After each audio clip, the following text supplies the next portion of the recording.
family. My name is Vicki Dillard for African Diaspora News Channel. Thank you so much for tuning in, family. I am so looking forward to expressing something that I've been discussing in one way or another for quite some time now on my different platforms, but especially in great detail offline. And for obvious reasons, I go into great detail about some of these topics spiritually, politically, geopolitically, and more.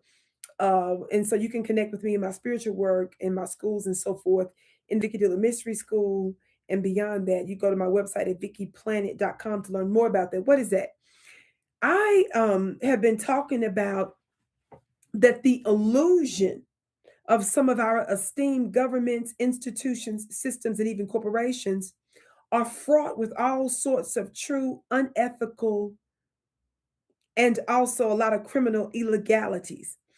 As you can see, it's obvious through the Epstein files. I don't need to work hard to prove nothing to you. You see heads of state, royalty, bankers, certain bloodlines. Talk black to me, somebody. You see the Dalai Lama. You see Muslim sultans. You see Zionists. You see Christians. You see all kinds of folks. You see MIT. You see Harvard and more directly and indirectly connected to some of the nasty little dirty little funky little nasty little disgusting stuff in the Epstein files. That ought to let you know everything you need to know right there. And of course, when I'm talking about the Epstein files, I'm not talking about just Epstein. When I'm talking about the Epstein files, I'm talking about every dirty little hand, directly or indirectly seen or unseen, that's connected there too. All of them in the same world. That's your neo-Illuminati. Meaning the Illuminati is not just Illuminati as we have been typically known to believe from years ago. The definition from years ago is beyond that now. It includes certain heads of state, certain corporations, certain companies. But it's still a small group of very powerful and often wealthy people that has an outsized influence over the world. That's what I mean when I say neo-Illuminati. It may not be the traditional sense, so don't get that twisted. But they still operate indirectly with some of them same family bloodlines, and it's still concentrated power in the hands of a few over the many, and for wicked purposes. Now, I want you to watch this very brief clip here that's just going to give you a little bit of insight. And don't get mad, family, because it's so short. It's for obvious reasons. And then I'm going to follow up on the other side of this. Watch this. Antonio Maria Costa, the head of the UN Office on Drugs and Crime, told The Guardian at the time that this funding from drug cartels was the only liquid investment capital available to these struggling institutions. He did not name specific banks or specific transactions, but claimed to have seen evidence from intelligence agencies and government investigations. Costa even went so far as to imply that by propping up those key international institutions, the entire financial system was kept afloat. Antonio Maria Costa, head of the UN Office on Drugs and Crime, said he has seen evidence that the proceeds of organized crime were the only liquid investment capital available to some banks on the brink of collapse last year. He said that a majority of the $352 billion, PS $216 billion, of drugs profits was absorbed into the economic system as a result. This will raise questions about crime's influence on the economic system at times of crisis. It will also prompt further examination of the banking sector as world leaders, including Barack Obama and Gordon Brown, call for new International Monetary Fund regulations. Speaking from his office in Vienna, Costa said evidence that illegal money was being absorbed into the financial system was first drawn to his attention by intelligence agencies and prosecutors around 18 months ago. In many instances, the money from drugs was the only liquid investment capital. In the second half of 2008, liquidity was the banking system's main problem, and hence, liquid capital became an important factor, he said. Some of the evidence put before his office indicated that gang money was used to save some banks from collapse when lending seized up, he said. Okay, did you hear and did you see the picture and the name of the UN official, former UN official, Antonio Acosta? Now, Mr. Antonio I believe it's Maria Acosta, actually. He was a high-ranking United Nations official. Of course, you've seen the image there. And in fact, one of the images that was credited to the United Nations Office of Drugs and Crime, that's who he was connected to. As you heard, and I don't really need to repeat this, he said that he saw evidence from some of the intelligence community that specifically that the 2007-2008 crash, specifically, of course, this is referencing the specific time in 2009 because the crisis was obviously still going on, that he saw evidence that at least $352 billion in liquidity is what helped to save the economy. Dope money, drug money, criminal money. Now, I have long said this, and I hear some of the people out there copying me on this. One of the things that I have said is that how many of you all know, especially in the United States, that there are quite a few millionaires that come into Congress. Have you ever wondered why so many already successful people try to become legislators? And how many of you all know that certainly those that came in that weren't wealthy, they leave and they go into positions where they become millionaires or very, very wealthy and influential after the fact. Please understand that a lot of those folks, based on information and belief, they want to be the gatekeepers of government for two major reasons, in my opinion. So that they can legalize crime and commit crime in peace. Where's my gavel? Did you hear what I said? I said so they can legalize crime. Like slavery. How many of y'all know slavery was quote unquote legal? But because slavery was legal doesn't mean it was righteous and that we should have complied with it. How many of y'all know that? Just because slavery was legal doesn't mean it was righteous or moral or ethical.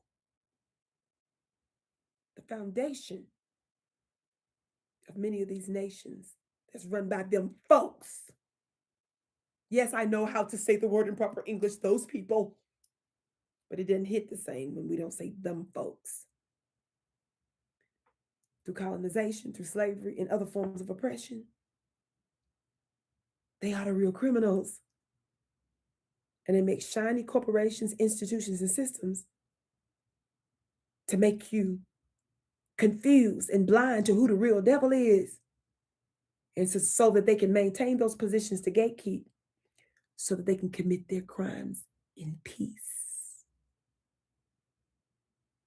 And so the masses of people will spend more of their time complaining about the dope dealer that they can see with their eyes.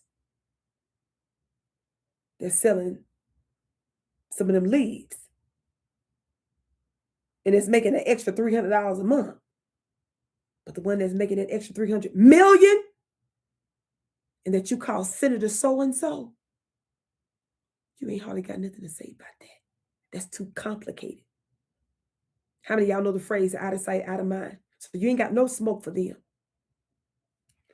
One of the reasons I'm bringing this up too is because when I say, when you don't do right by Black Americans in particular, and Black folks in general around the world, the rest of the world is going to always suffer.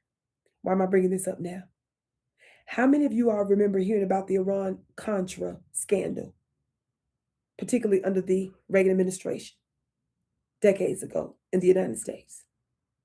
What did Black Americans try to tell the whole wide world before finally 2 or 3 folks extra started to finally listen when a white reporter found in his investigation that he's dead now, suspiciously? After that white reporter did an investigation to reveal what Black folks from the streets were already saying. What is that? What did we tell y'all from way back in the day, decades and decades ago? Let me give you a little synopsis that you can easily pull up from the online news. When you pull up the Iran-Contra news, it says the Iran-Contra scandal is primarily known for the illegal diversion of funds from arms sale to Iran to the Contras. Investigative reports have linked Contra funding to crack cocaine epidemic in Black communities. This is the kind of stuff that y'all don't want to talk about in America or around the world. And this is the reason why I speak on behalf of my people in the United States, and I'm also a global voice for global issues. But I always link them because you can't just jump in line and skip Black suffering like other suffering is more important. No, don't work like that. Give me a little bit more information, Vicki. Okay. It says the dark alliance allegations that Black folks were telling y'all and that nobody pay attention to this white man said something. Reporter Gary Webb's Dark Alliance series, that's something that you all can look up on your own, in the San Jose Mercury News alleged that a drug ring linked to the CIA-backed Contras introduced, y'all ready? Crack cocaine to Los Angeles's Black neighborhoods. The chain, two individuals with ties to Nicaraguan Contras, Oscar Danilo Blandon and Norwin Meneses, excuse me, that's my Mississippi. Take it or leave it alone. Well, for God's sake, don't say nothing in the comments about it. Get over it. Reportedly sold tons of cocaine to Ricky Freeway Ross, a major drug dealer in South Central Los Angeles. Many folks know about him. Fundraising. Webb concluded that profits from these wholesale cocaine sales were used by Blandon and Menendez to fund the Contras war efforts against Nicaragua's government. It says the distribution, Ross converted his cocaine into affordable crack, meaning the Black Americans, which then spread rapidly through Black inner city communities. It goes on talking about government investigations and findings.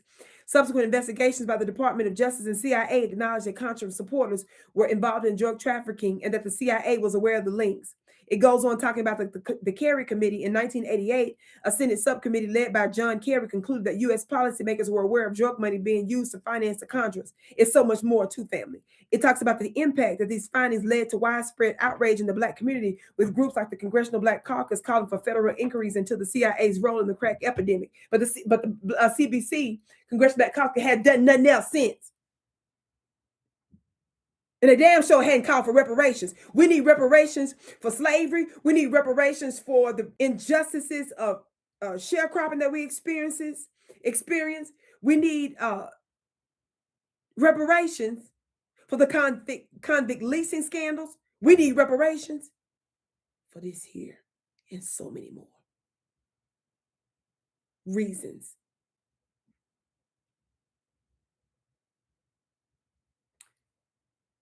Do you all know that George Bush was head of CIA before he became president? That he's linked to a lot of criminal activity? Do you all know that no intelligent Black person in the United States has any real respect for Ronald Reagan because of these connections and the things that he did against Black Americans? But some of you Hispanic folks love him to death because he gave some of you illegal migrants a major immigration bill under a Republican president over Black Americans. How dare you think that we're supposed to sit here and forget about our own suffering and that you're supposed to get in front of us?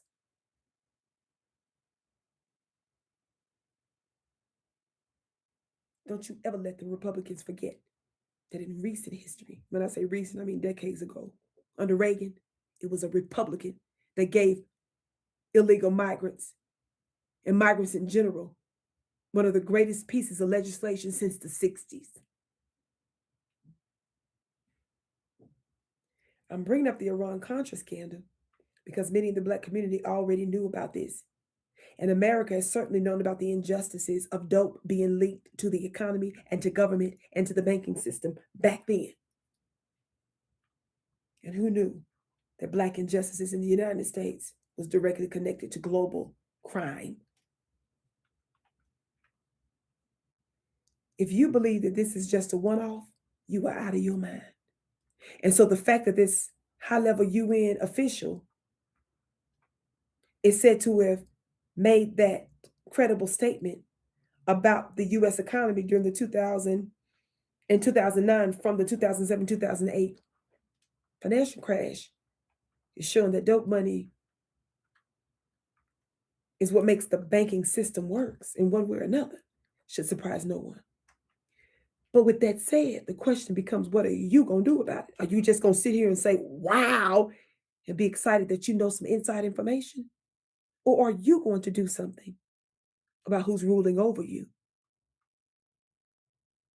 I know I am in my spiritual school with my students at VickiPlanet.com, and also with very workable operations, activists, righteous operations we intend to employ as I continue to do my Black Town Halls. And I plan to go to Chicago sometime this year. You can learn more about that by staying connected to my email list at VickiPlanet.com, and also staying connected to other upright people that are about making sure that we experience divine justice and truth and removing evil out of this place of those that claim to be the rulers over us. Yes, my name is Vicki Dillard. I can't wait to see you again.